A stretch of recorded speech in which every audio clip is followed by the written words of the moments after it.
Arrogant manager forced me to follow a 8-page employee handbook. I used malicious compliance to crush his efficiency project and got him fired.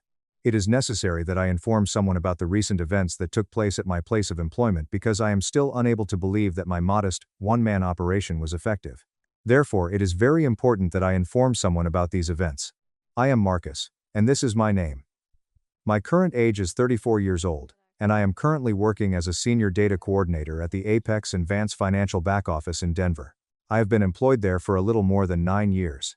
This particular organization is an example of one of those mid-sized businesses that performs unnoticed and unglamorous grunt labor for larger businesses. Some examples of this type of work include payroll processing, vendor compliance, and tax auditing. Although it is not especially intriguing, it is sufficient to pay off the loan on my Jeep, pay the rent on my apartment, and buy premium food for my cat, Waffles. All of these things can be accomplished with this amount. During the first 8 years that I worked there, our floor, which consisted of 60 employees, operated like a well-oiled machine. Arthur was the name of the individual who served as our regional manager. It was in the past that Arthur was found. It had been 28 years since he had started working for the company. He was familiar with the names of everyone's spouses, and he had a very straightforward management philosophy: do your job, don't cause any drama, and I will leave you completely alone. If you needed to leave on a Tuesday at 3 o'clock in the afternoon for your child's appointment with the dentist, Arthur would just wave you out. The reason that we were able to give him with the most efficient and error-free department in the Western region was due of the trust that he placed in us. After that, in September, Arthur decided to retire from his job. During the month of October, the organization made available to us Julian Vance, who would serve as his replacement.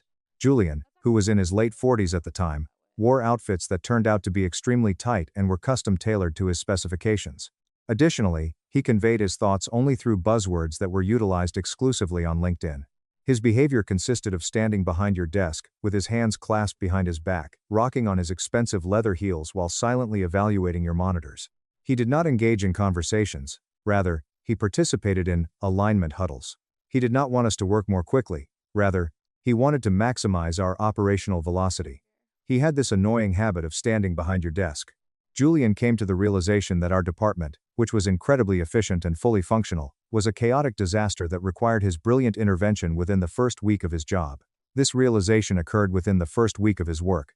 On Monday morning, he intended to convene an all-hands synergy summit that would be mandatory and would continue for a total of 2 hours. This was something that had never been done before in the entire history of Apex. He sent out the calendar invite together with a read receipt, a delivery receipt, and a required RSVP. This was a first of its kind. During the meeting, Julian stood in front of a PowerPoint presentation that had 65 slides and presented the Vance operational paradigm to the group. This was Julian's masterwork, and he presented it to the group. This particular staff handbook was consisted of a total of 268 pages. He commissioned the printing of actual copies, which were spiral-bound, featured glossy covers, and contained his own signature embossed on the front cover. He also commissioned the printing of individual copies. Within our 60 workstations, he made certain that copies were left behind for everyone to use.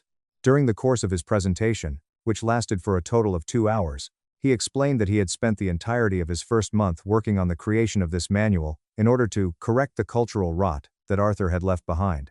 When I got back to my job and started going through it on my own, I was expecting the standard corporate rubbish about demands for paid time off and clothing codes. I was also anticipating the typical corporate nonsense. I found out that it was completely and utterly insane after doing a deeper inspection. Julian was prepared with a set of policies that addressed every facet of the issue. We were only permitted to have a maximum of 2 personal artifacts on our workstations, and they were meant to be emotionally neutral and non-distracting. However, Rule 18 dictated that we maintain workspace visual hygiene. Rule 42 was referred to as the digital brevity mandate, and it required that the length of all internal emails must be less than 120 words. It was essential for you to take the initiative to schedule a meeting in order to acquire extra phrases.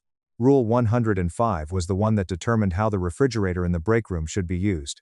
In order to comply with the regulations, each and every item of food has to be branded with a certain blue dry erase marker. The housekeeping staff was instructed to dispose of it without delay, if it was presented with a label that was written in black, red, or ink. This instruction was implemented. However, the rule that truly caused my blood to boil was Rule 88, which was referred to as the biological reset window. This was Julian's weird expression for taking a break, to use the lavatory. The biological reset window, Workers were given 2 biological reset windows for every regular 8-hour shift, and the greatest length of time that could pass between the time they left their workstation and the time they returned to it was no more than 6 minutes. This was the guideline that was made available to workers. Here we are, 6 minutes later. It was I who did the math.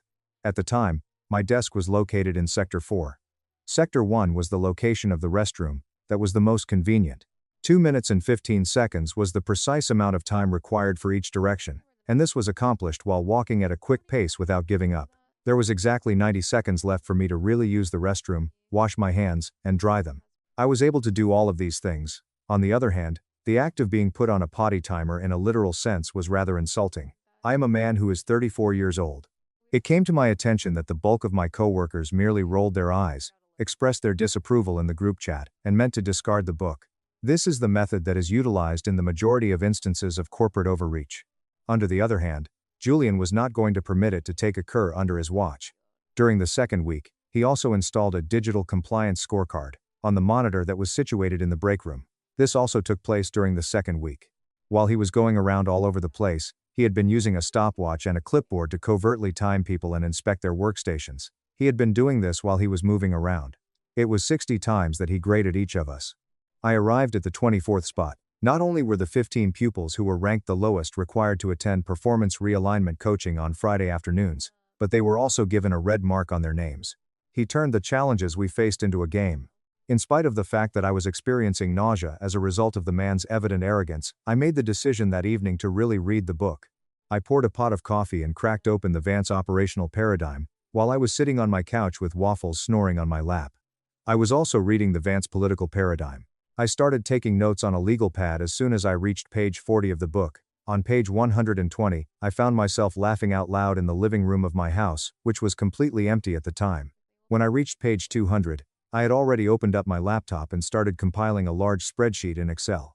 I'd been working on it for quite some time, primarily as a result of the fact that Julian Vance, in his frenzied attempt to micromanage each and every second of our lives, had made a terrible error in his approach. Within its own pages, the guidebook that was 268 pages long contained inconsistencies, continually and without exception. For the purpose of auditing, Rule 14 stipulates that all communications that take place between different departments must be documented in a codified email chain. This is done for the purpose of monitoring compliance. Rule 55, on the other hand, established explicitly that employees must restrict their digital footprint as much as possible and rely on verbal contact for any topics that do not include the client, in order to reduce the amount of burden that is placed on the server. The management was expected to get updates on the weekly data reconciliation reports that were required by Rule 29. These reports were to be received every Friday at 3 o'clock in the afternoon local time. On the other hand, Rule 31 made it very plain that non-essential administrative reporting tasks were not allowed to be carried out during high-velocity hours, which were defined by the book as comprising the hours of 8 a.m. to 5:00 p.m., Monday through Friday. Rule 9 stipulated that a notice must be sent at least 3 days in advance for any meetings that were scheduled to take place. In accordance with the requirements, the management was granted the right to call spontaneous alignment huddles without providing any previous notice. I did not go to sleep until 3 o'clock in the morning this morning. I came up 53 glaring contradictions in the information. They have been assigned a color by me. Take into consideration the use of green for manageable logistical challenges.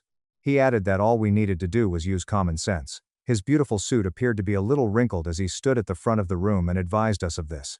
I lifted my hand to offer my hand.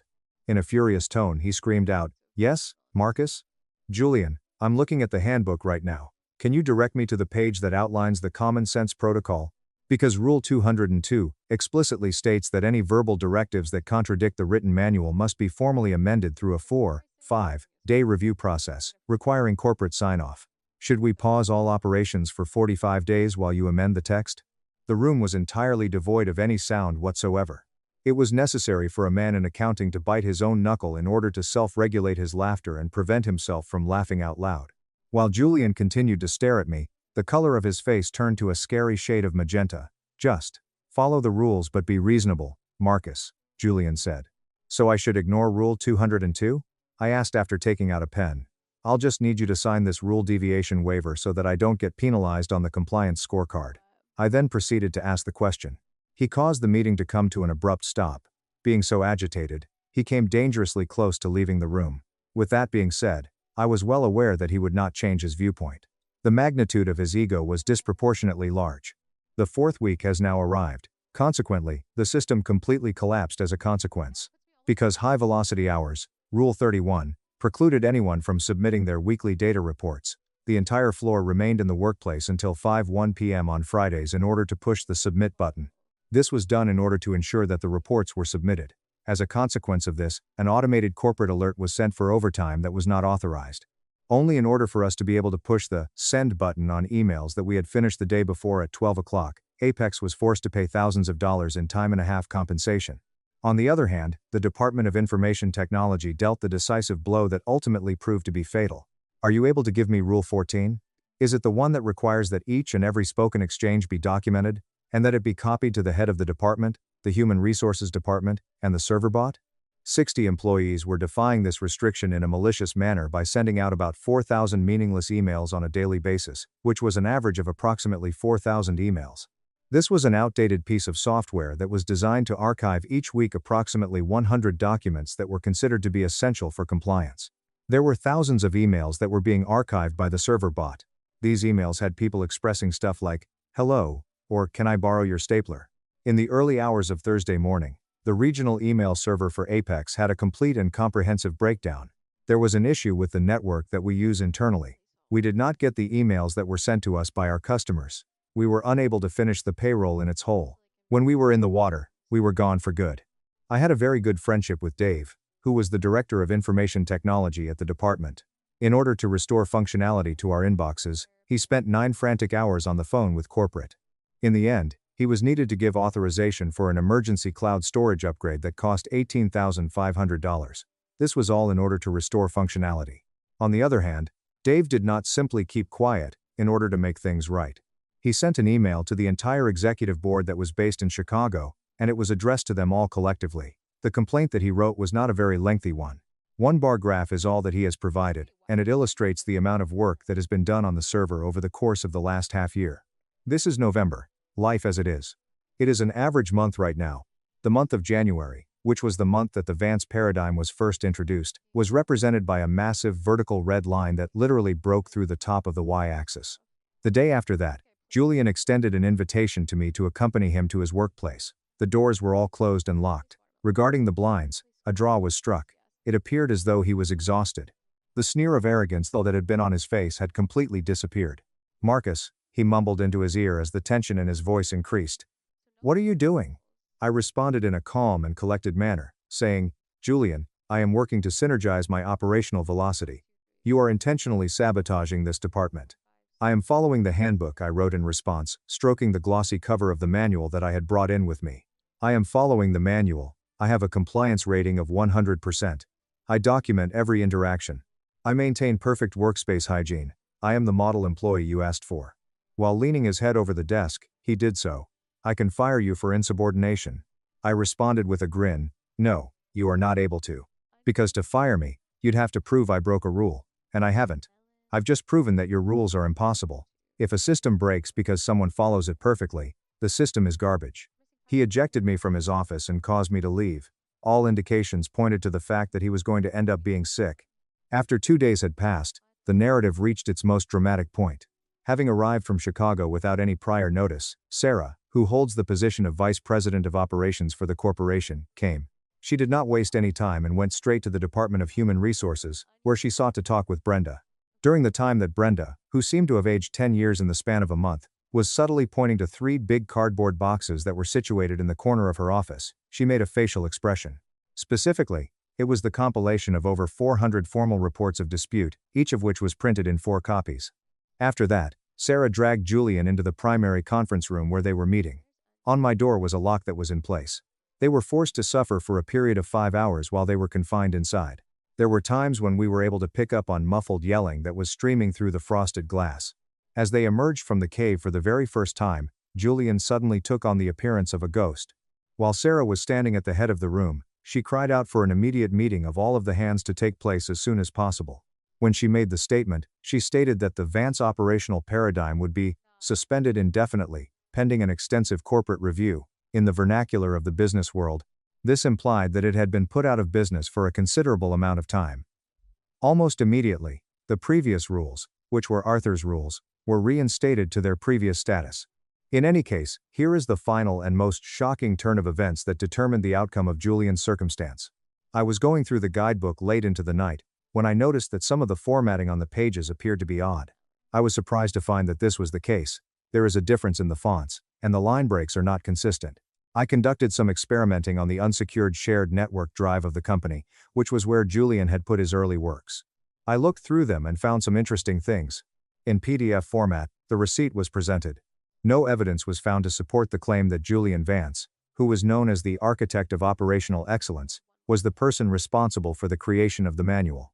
A suspicious business website offered him the opportunity to purchase a generic corporate restructuring template for the price of $49, which was a generic template. He went online and placed his order as a result. First, he had simply copied and pasted the entire page. Then he had used find and replace to enter Apex and Vance. And last, in order to give himself a sense of authority, he had personally written in his insane rule that he would only use the bathroom for 6 minutes. I had secretly printed that $49 receipt, and I had added it to the very last contradiction report that I had already sent to Brenda. I had done this in order to conceal the fact that I had printed it. The vice president, Sarah, had been there at the event. Julian was not merely a micromanager who exercised dictatorial control, but he actually was. He was a con artist who had wasted a month's worth of work for the company for a web template that cost only $49. Additionally, he had wasted $18,500 worth of IT improvements on the template. Julian's authority was fully taken away from him, despite the fact that he was not fired from his position. This is because the corporation rarely fires employees at his level in order to save money on severance payments.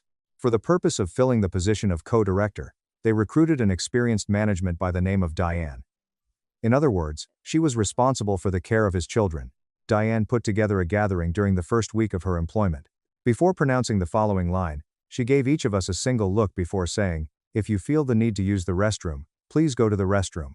Every single person on the floor gave her a standing ovation when she finished speaking. In the present moment, Julian is a ghost. His office is closed, and the door is shut behind him. Indeed, he is seated there.